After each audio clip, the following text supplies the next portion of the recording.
Далеко, за дальним хребтом, давних незапамятных лет, где все дальше уходит грань грозных, гибельных, бранных лет, за туманной дальней чертой несказанно бедственных лет, когда 35 племен, населяющих средний мир, 35 улусов людских не появились еще на земле.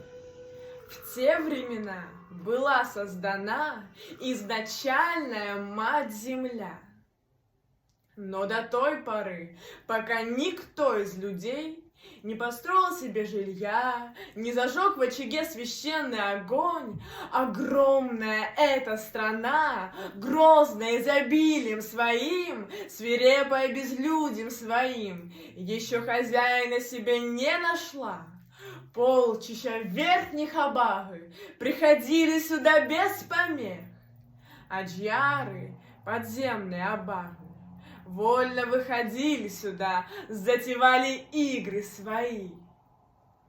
А потом исполины Аи, те, кого не выдерживает земля, решили жизнь основать в срединном мире земном и навсегда устроить его немеркнущую судьбу. Стали думать старейшины рода Аи, кто достоин корнем стать на земле рода людей Уранхай-Саха. Неужели всемогущие мы, всезнающие, всевидящие, не устроим жизнь по воле своей в этом срединном мире земном? А у великого Аинга Сиер-Тайона, чье дыхание нежный зной, и у прекрасной супруги его, у жены властелина небес, Аи Нур-Алдын-Хатун, родился сын богатырь.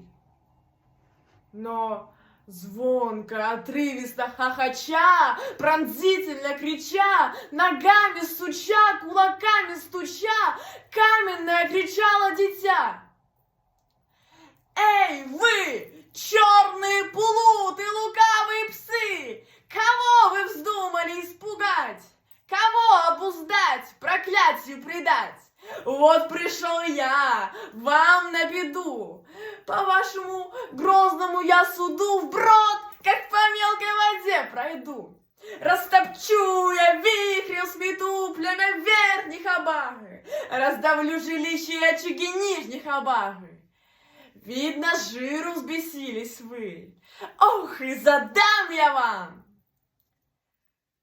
Встревожились, поднялись старейшины, главари, и заговорили они: «Горе нам, братья, досада, беда!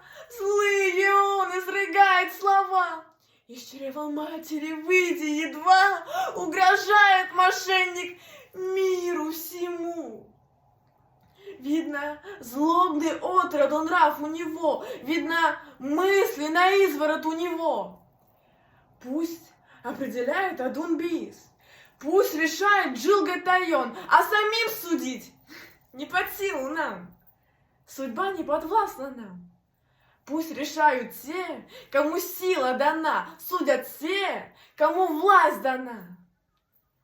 Так сговаривались главари свирепых южных небес и послали в средний бедственный мир исполина-богатыря, которого 3 мира зовут именем таким: стремительный Нюргун-Бод.